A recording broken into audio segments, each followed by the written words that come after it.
Evil is good. All hail, Prince of the world, to whom even God himself has given dominion. Kemp continued, sounding for all the world like he was describing any number of contemporary rock concerts. Men and women danced about, leaping and swaying to the whining of infernal and discordant music. They sang obscene words. Women tore their bodices, some partially disrobed. One fair worshiper, seizing upon the high priest's dagger, wounded herself in the breasts. At this, all seemed to go madder than ever. Such was Crowley's ministry at the age of 39. By the time he died 33 years later, fearful, sobbing, and with the last words, "I am perplexed," upon his lips, his dark legacy had reached sufficient critical mass to almost single-handedly, in the words of occult writer Robert Anton Wilson, spark a worldwide revival of paganism. Well, in 1918, Crowley took a great magical oath, which was a serious thing for Crowley. And he took an oath that he would surrender all of his magical powers that he had achieved until that date to concentrate his energy single-pointedly on the one task of destroying Christianity and reviving paganism. And I think if you look around the world, it's pretty obvious that Crowley has been a remarkable success. Paganism has made a big comeback in an organized way.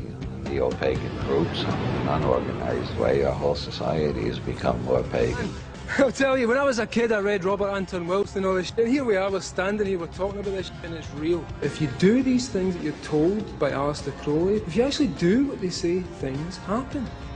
Things occur exactly as it's described, and we can all do it.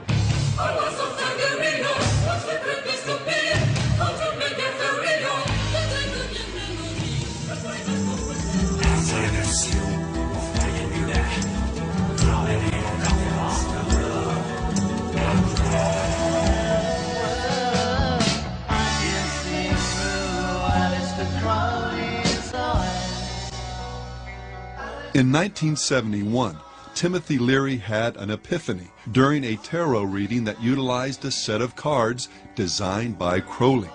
His revelation? That he was Crowley reborn and was to complete the work Crowley began, preparing humanity for cosmic consciousness.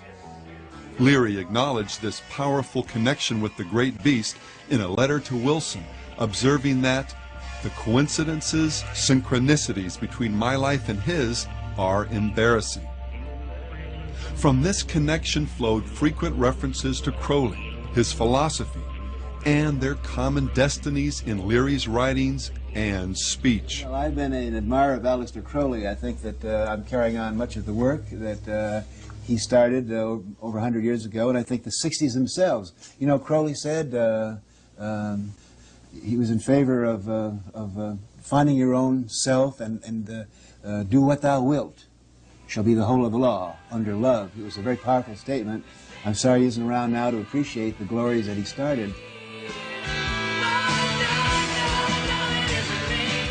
The phrase, "do what thou wilt," was taken from the Book of the Law, Crowley's most renowned work and one whose composition is worth understanding in the context of our study.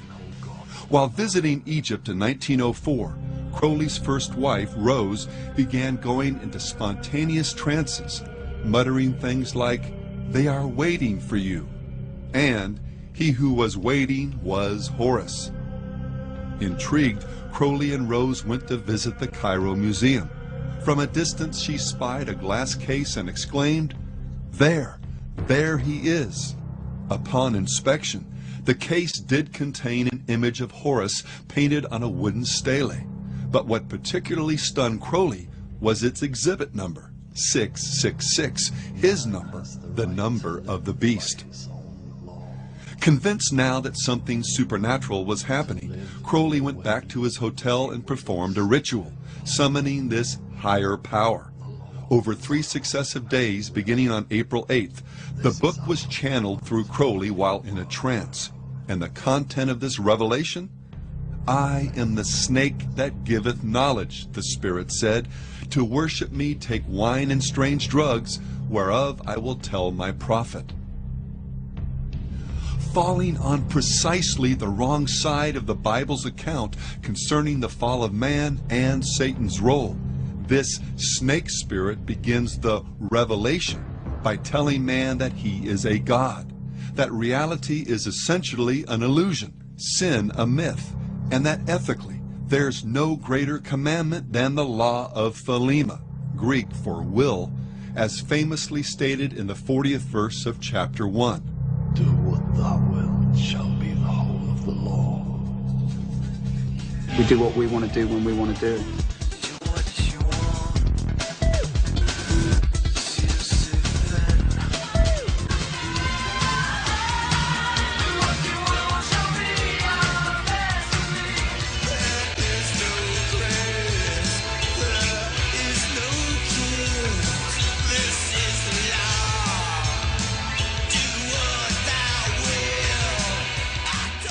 Well, today that same law has been written, spoken, or sung about by more contemporary artists than even Robert Anton Wilson would have imagined.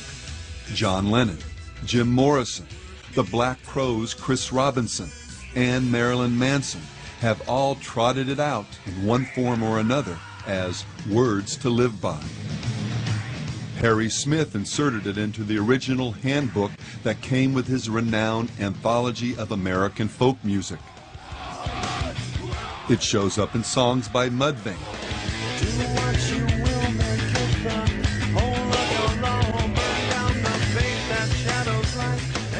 David Bowie, The Only Ones, The Electric Hellfire Club, Alphaville, Throbbing Gristle, Numb, Ancient Ceremony, Eddie and the Hot Rods, Death SS, Theater of Tragedy, Cult Disciples, Therion, Psychic TV, Celtic Frost, Bruce Dickinson, Moonspell, Graham Bond, Sepultura, Edge of Sanity, The Lords of the New Church, and Marilyn Manson, among others.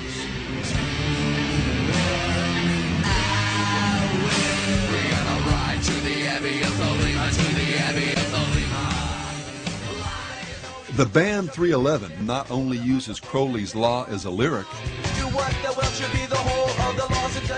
the bass player had it tattooed on his leg, as well as Crowley's Tree of Life design on his back. Punk band Unwritten Law had Crowley's Law written on their concert t-shirts. I'm closer to the golden dawn, immersed in Crowley's uniform of imagery.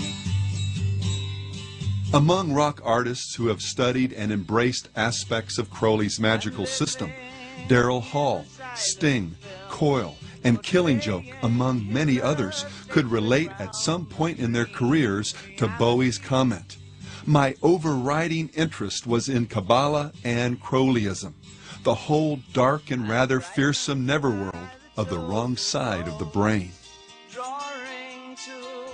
Director Donald Cammell, the man behind the underground film Performance, used to enjoy telling friends that, as a child, he would sometimes be bounced on the knee of the wickedest man in the world. Significantly, the film starred the Stones' Mick Jagger and Anita Pallenberg, herself a devoted occultist, and explored nihilism and insanity through the metaphor of rock and roll. The only performance that makes it, that really makes it, that makes it all the way, is the one that achieved madness, right? Cammell also played the role of Osiris in Lucifer Rising, the film by another Crowley devotee, Kenneth Anger. Anger directed and produced a number of occult films that utilized the talents of rockers Marian Faithfull, Mick Jagger, Jimmy Page, and Bobby Beausoleil, another Crowleyite who was later convicted of murder in relation to the Manson cult. And Led Zeppelin's Jimmy Page's fascination with the great beast is so notorious, it rates its own link on a website dedicated to Crowleyana. From studying magic as an adolescent, purchasing Crowley's old house, buying an occult bookstore and naming it after a periodical Crowley published.